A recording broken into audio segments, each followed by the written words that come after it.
So 30% of the time it does annoy me.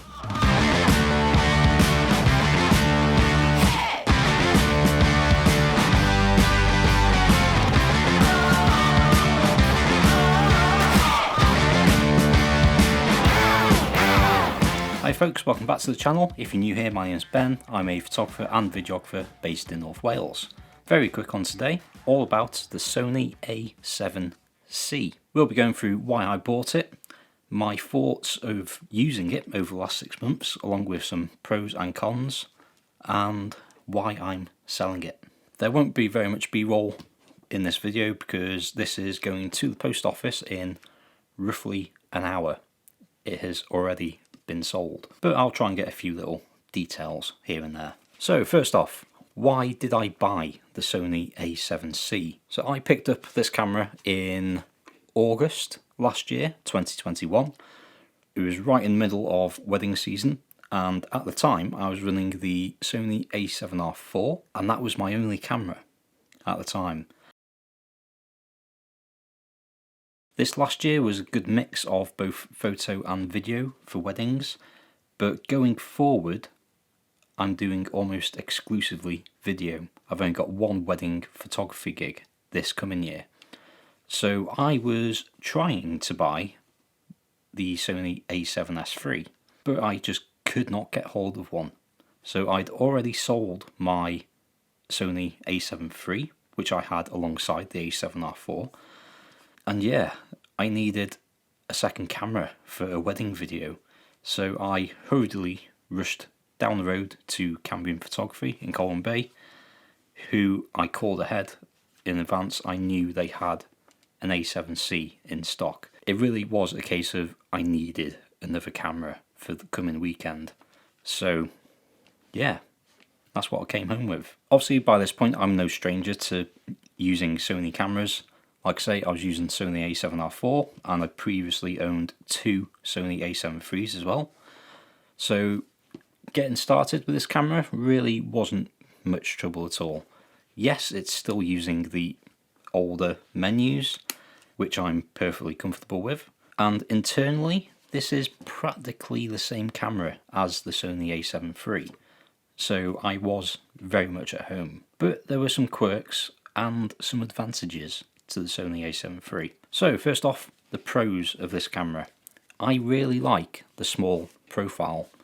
It's not the best camera ergonomically, especially if you're running all day for a wedding or something, which is why I would definitely recommend picking up this small rig cage, which includes a nice silicone grip extension. But some of the big reasons that I chose this camera: number one, the red focus point.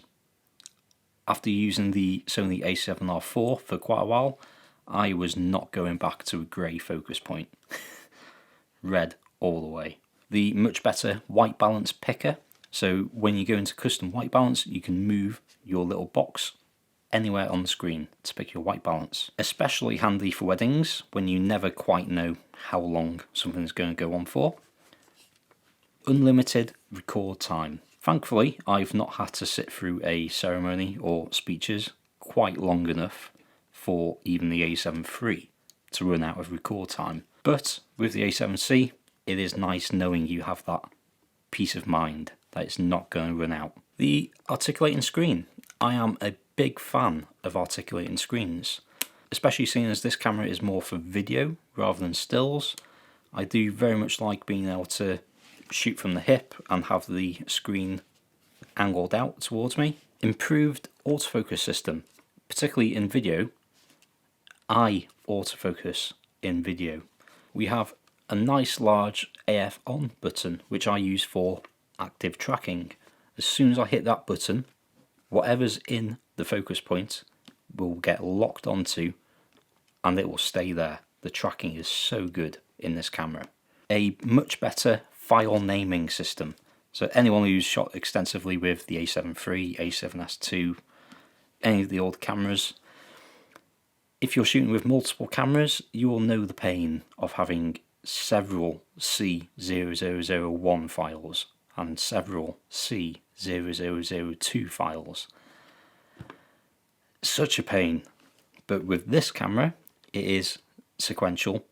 So whenever you throw a new card in for a new project, the number of the file just carries on where it left off. Plus the fact you can put your own prefix before it.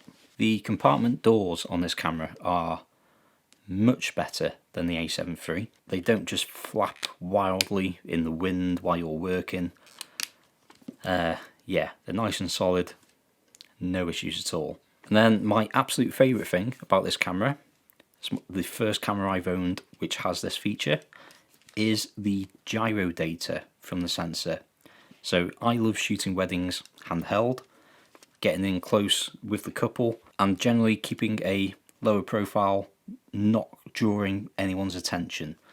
So being able to run handheld with stabilization off, and then taking that file into Catalyst Browse and stabilizing it after the fact, it's fantastic. It's a bit annoying that you can only export one file at a time, but I think this year I might well be signing up for Catalyst Prepare so I can batch export. We'll see.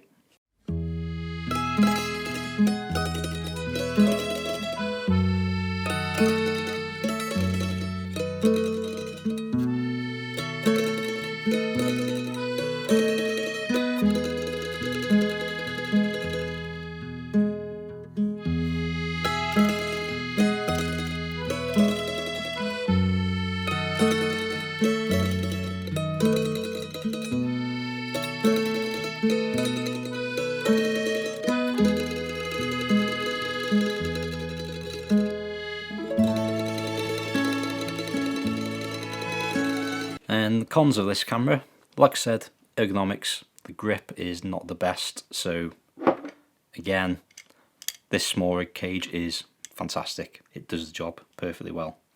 They took away the micro B port, the multi-interface port, which is a little bit annoying because I got this nice cage and I also picked up a start-stop record handle from small rig, but it turns out that I could not plug it in to this camera. You do just have a single SD card slot, which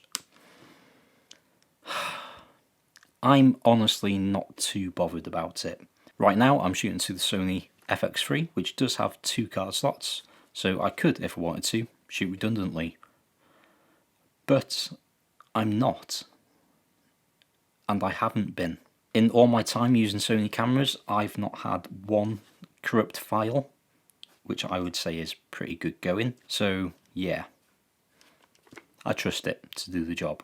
In terms of buttons, obviously it's a slightly different layout to your A7 cameras. First off, you don't have the C1, C2 customizable buttons, which can be annoying. You just have to use your function menu instead. But the biggest P for me is there's no joystick anywhere on this camera, which for quickly switching your focus points is quite annoying. You can get by pretty quickly using the touchscreen to select your focus point, but I do much prefer having the joystick. And then finally the, well, what they call the viewfinder.